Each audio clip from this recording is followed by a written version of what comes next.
We are now 8 seasons deep into our Youth to Gold save with VfB Stuttgart, and we technically don't have anybody that we need to sell. However, Enzo Milio will be turning 30 in about 17 days in game, which means we probably should look at selling Milio at the start of Season 8.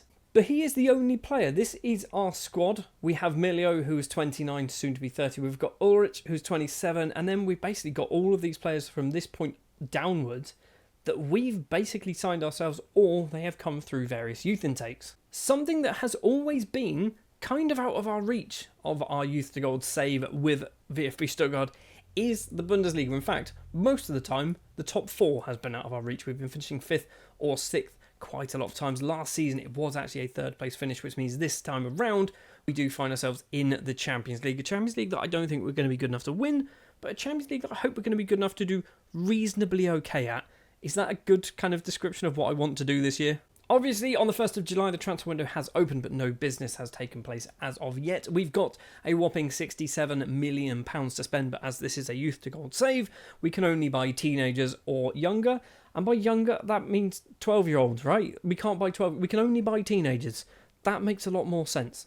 And if the police or FBI or whoever is kind of interrogating our YouTube videos, it's fictional, I'm not really buying children. Well, I guess the first thing that we need to do then is jump forward to the end of the first transfer window. We will probably do a fair amount of business. Milio, I think, will be leaving the club. I'm hoping he leaves on a permanent transfer and not a loan spell. But basically, he's not going to be here come the end of the start of September. He is not here. He has moved over to FC Nantes in France for £44 million. I can only assume that Nantes are doing okay. They're not. He's literally been PSG and Nice. Nantes finished 3rd. Have they just had like a big old takeover? Because they are spending silly money. Like, they are spending £189 million.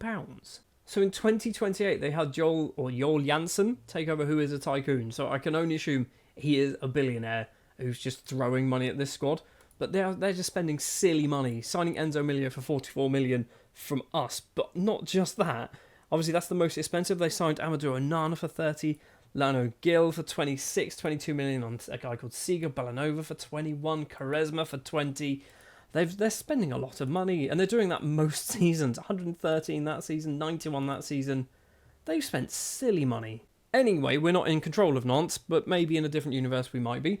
We have sold Milio there. He's gone for £44 million. We have sold £141 million worth of players, and that could technically increase.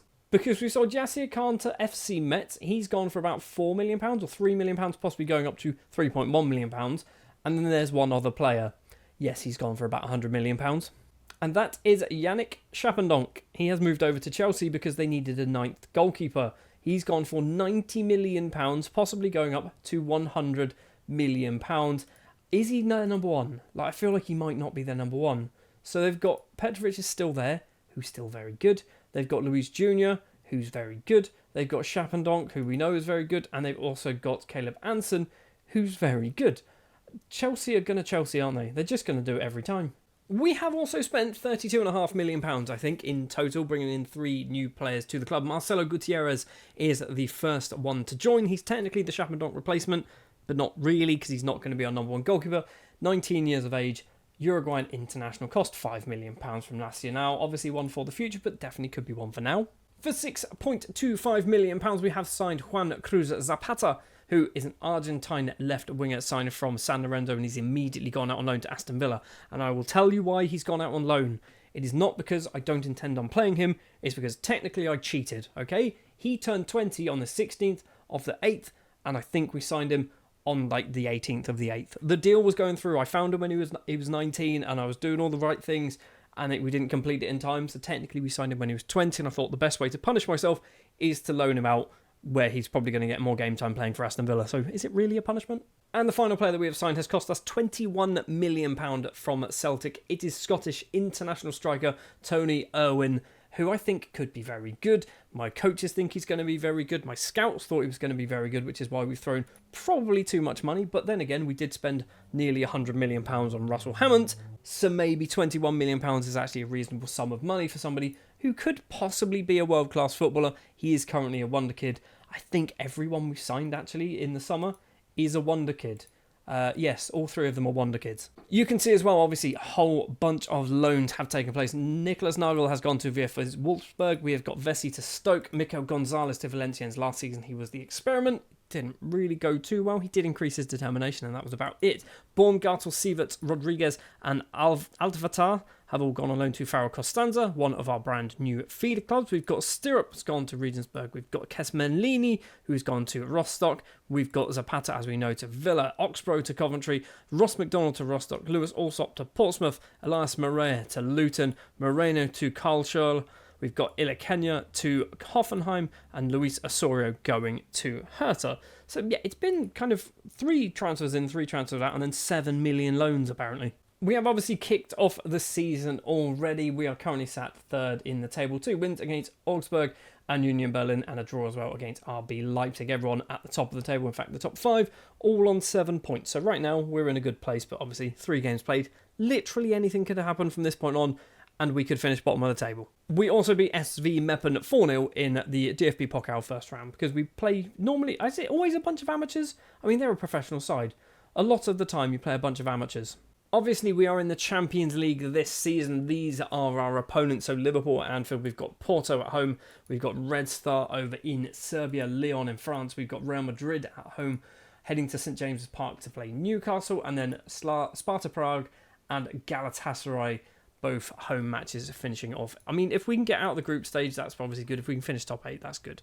I'm not expecting the world, but I feel like because we've obviously done well in the Europa League in the past, winning that, I feel like we should be good enough to do okay in the Champions League. We should be getting to maybe quarterfinals, possibly even a semi-final of this. Maybe not this season, but, you know, one season we could manage to do that. Before we jump to the end of December and at the middle of the winter break, I just want to confirm to you that we are not locking in anybody for this season. So basically the assistant manager can basically do what he wants.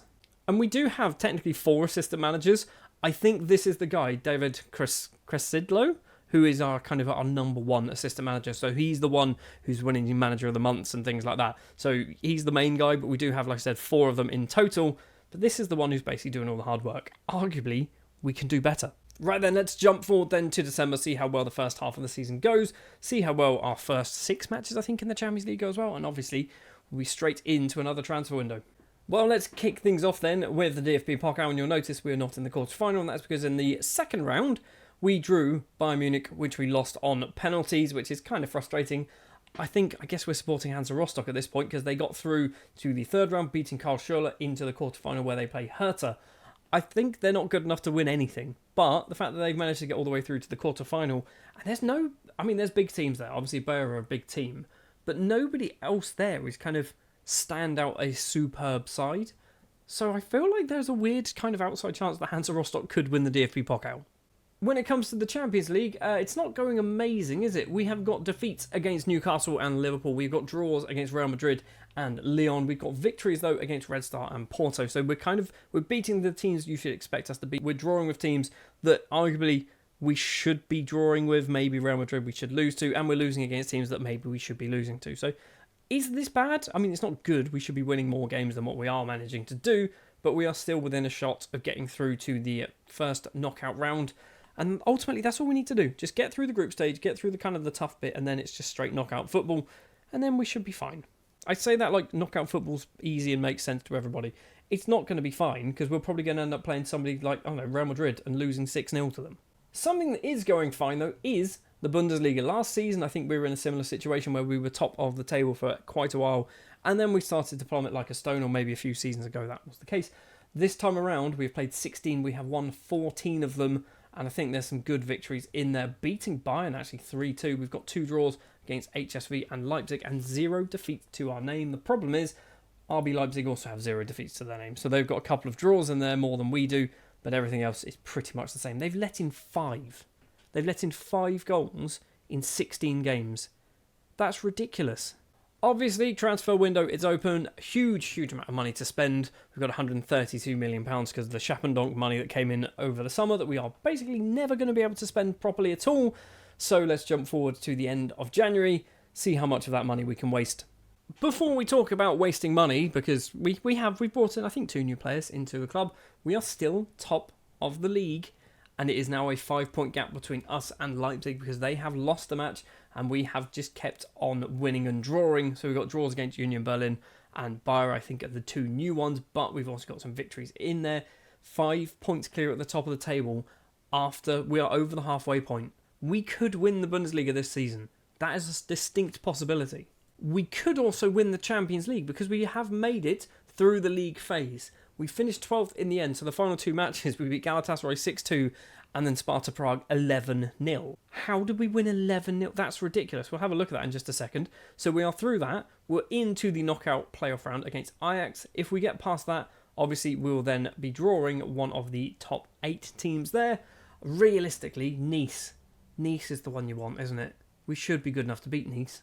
From a transfer window perspective, 3 players have left on loan, but one of them we will get to in a moment. Mario Mucker is one of them. He's gone over to West Brom, obviously in England, playing in the Championship, getting some game time there, which will be very helpful for him. Spent a few seasons out on loan at teams like Augsburg, didn't really play there, went to Hansa Rostock, didn't really play there.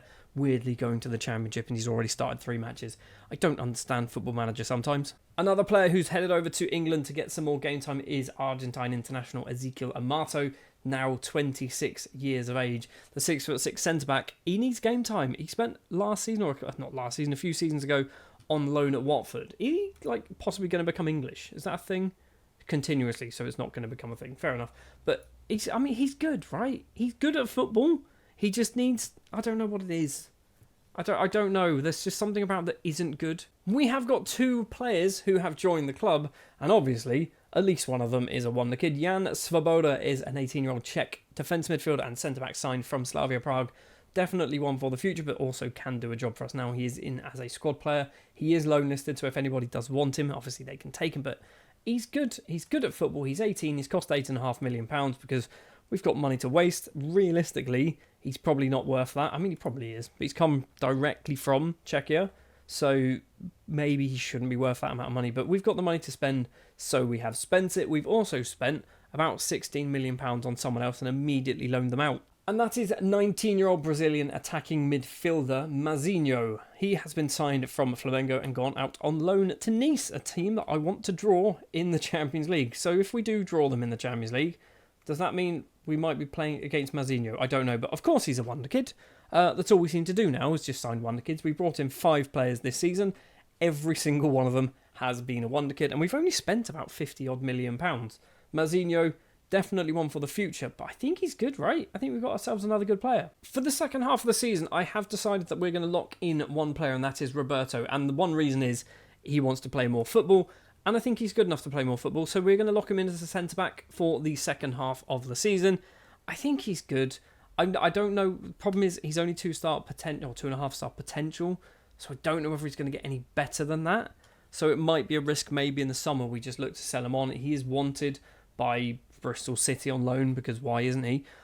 They want everyone on loan, apparently. But yeah, I mean, we'll lock him in, see how well he does. This could be a terrible idea, because we might not win the league by locking in Roberto. Sometimes you've got to take these risks. And I guess, without further ado then, let's jump forward and find out if we do manage to win the league. We'll also find out if we manage to win the Champions League. I'm not convinced that one's going to happen. We'll find out. We'll jump straight into the Champions League match where we either win or get knocked out. So it was a tie that I wanted to have up against Nice.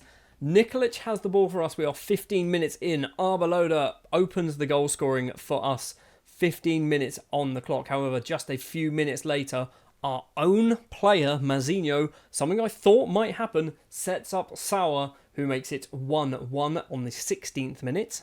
And in case you haven't guessed it just yet, we did get knocked out by Nice in the round of 16. We did get past Ajax, but we got knocked out. Bayo, probably isn't his name, tucks that ball past Kadlec, who is our number 1 goalkeeper, by the way, after Schappendonk left, making it 2-1 to Nice. And then it is not over in the 90th minute. Pras collects the ball on the left-hand side. Acres and acres of space, runs towards goal, finds Bailio again, tucks that ball away past Kadlec. It's a 3-1 defeat. In fact, it's a 4-3 defeat on aggregate. If they didn't score that goal at the end, we would have gone to extra time.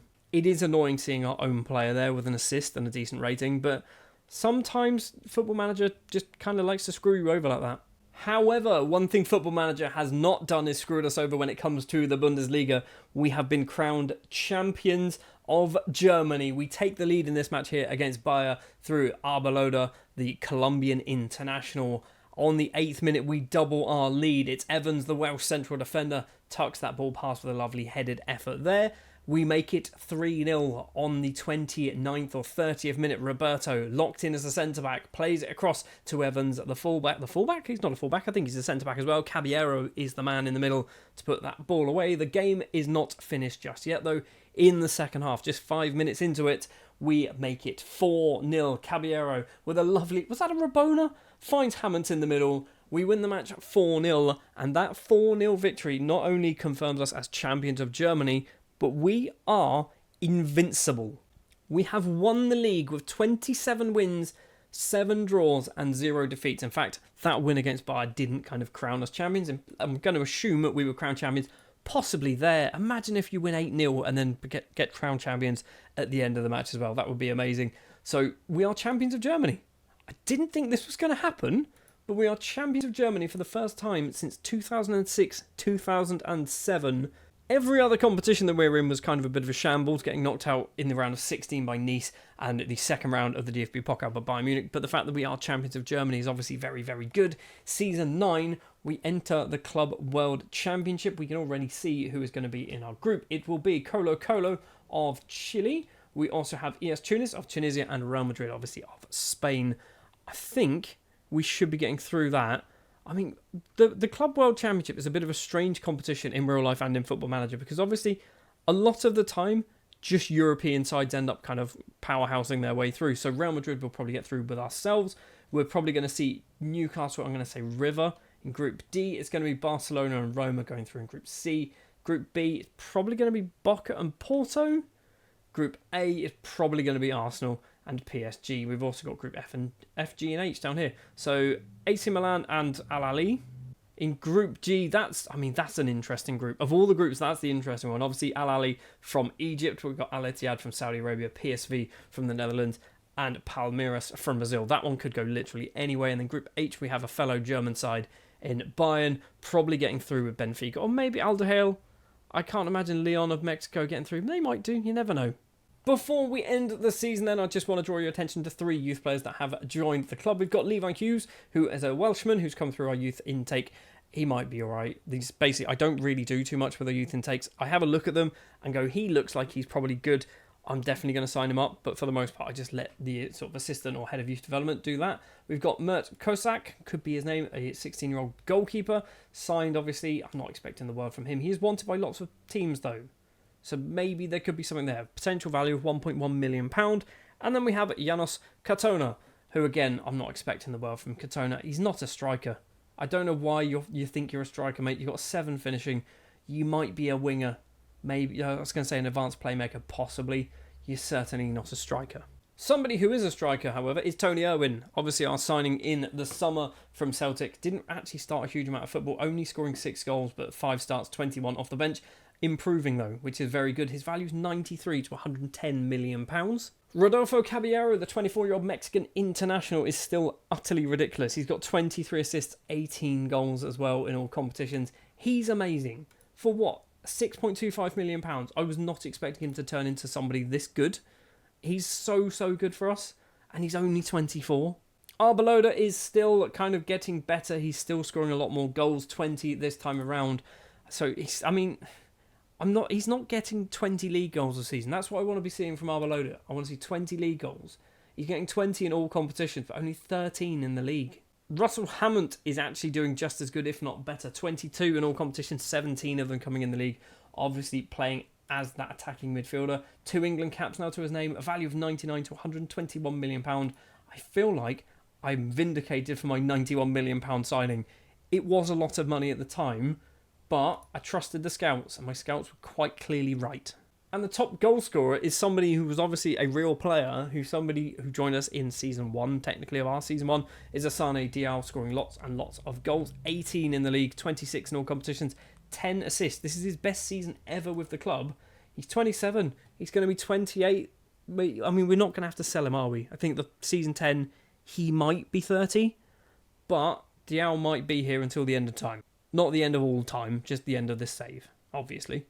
I do want to take a quick look at Roberto. Obviously, we did lock him in for the latter half of the season. He played 18 games in total. Did all right, actually. 7.05, 2 goals and an assist to his name. I want to have a look as well at Marco Nicoli, who we didn't loan out. He did start 15 matches, 12 off the bench in the league, 21 starts in all comps.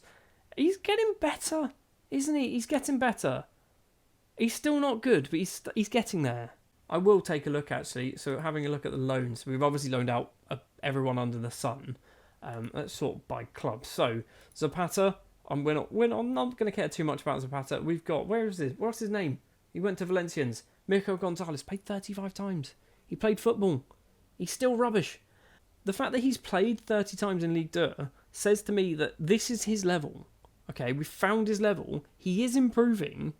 He's still not proving enough. I'm genuinely tempted to try and do a video based on the career of a player like this, where my sole purpose is to get him good at football.